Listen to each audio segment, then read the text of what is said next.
Hello guys and welcome back to another video.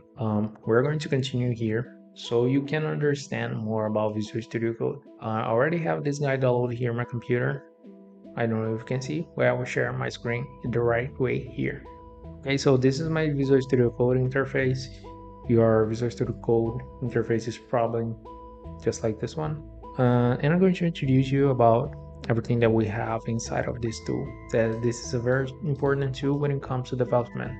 You need to handle well with this platform because you can have access to all of your code base and everything through this guy. Alright, we have other type of code editors also, but people normally use Visual Studio Code. The first thing that you need to do and need to understand how to do is to create a new file or a new folder or all of your code structure inside of Visual Studio Code. So the first thing that I'm going to do is create a new file, right? I can create a new file through this guy here, clicking in create a new file. I can come here, new text file or new file, or I can come here. I'm going to explain what I did. You can install your Visual Studio Code and just open it without any folder. Just click on Visual Studio Code and open. It will open probably empty without any folder open. Or you can create a folder and open it and open this folder with Visual Studio Code. If this folder is empty, it probably will look like this. If this folder is empty, or even if it has another type of file, you can come here and create a new file, right? I will call this file here index.js. JS for JavaScript.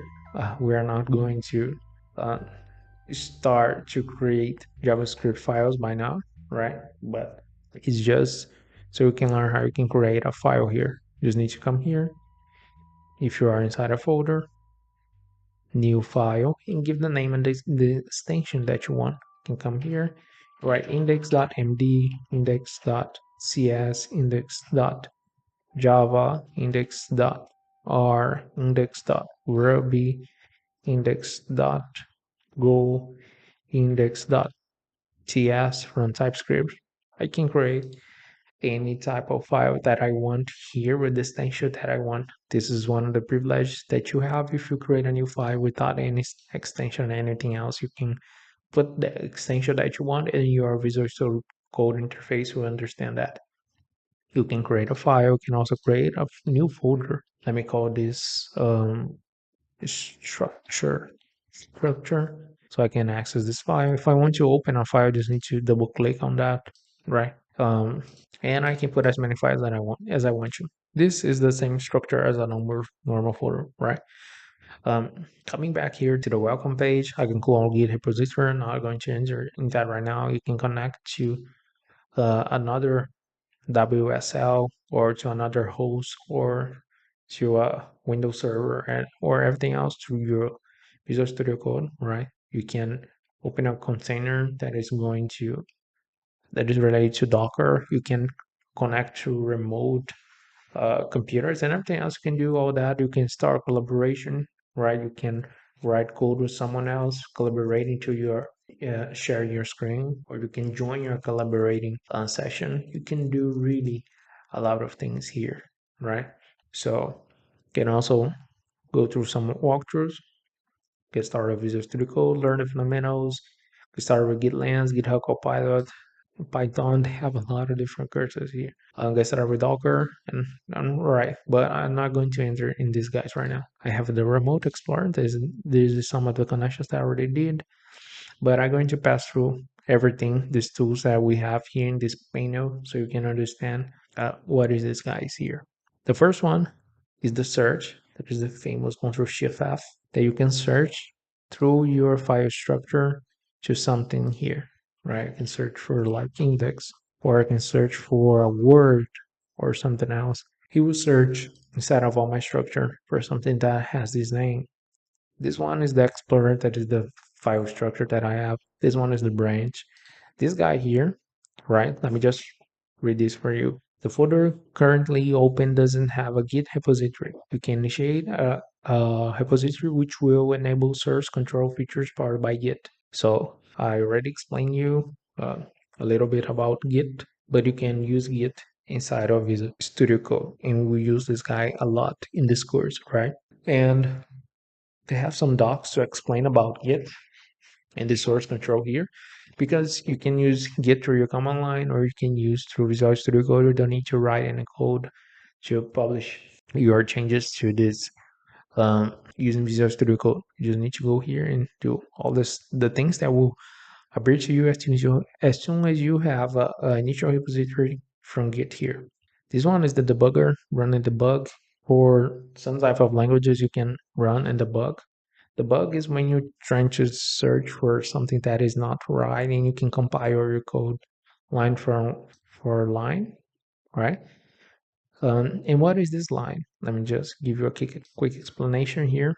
Writing some JavaScript code, don't worry about what this thing is going to do. Just worry about this number that you can see here on the left side of your Visual Studio Code of your interface. Warning, we received bar H, we received you are profession developer, each stack is working true. Don't worry about that. Just see what I will do here. First name, right? Okay, so I have, you can see in the right side and the left side here that I have the number 1, the number 2, the number 3, 4, 5, 6, 7, 8, and 9, right? So this is the line. This is the line that I have in my code. And you can see that each line that I pass my mouse over here, I have this red ball on the left side. This is the debugger, right? If I'm running this code, I can like click on here, the third line, and run like with Node.js or something else. He would just run into this line, right? He will stop by here. If I put stop here and remove this guy and sorry, just rerun, restart, he will stop the code by here. Just read the first line and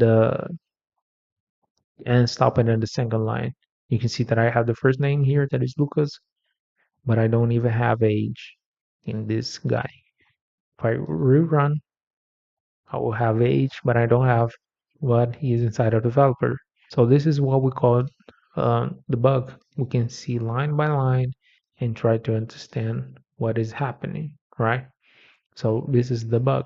I also have the debug by terminal, right? But we are not going to enter in this guy right now. URL, but let's continue here.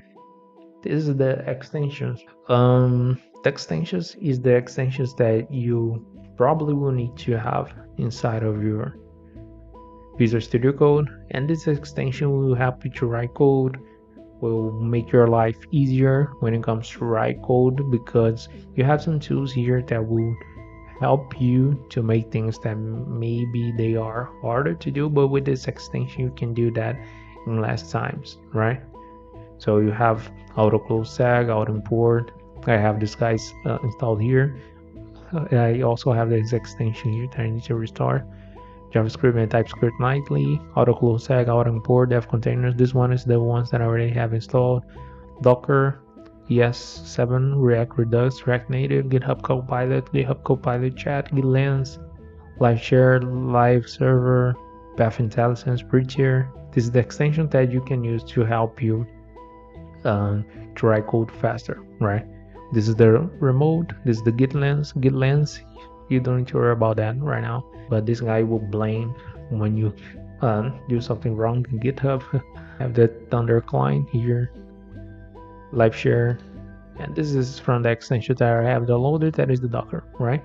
Here I can create files, I can edit files, I can search for some things, but you will learn about these guys in the video, right? So I think this is it by now. I have a lot of other tools that we can explore, but in the other lessons, I'm going to explain you a little bit more about these other tools that we have inside of Visual Studio Code. Okay, so see you in the next video.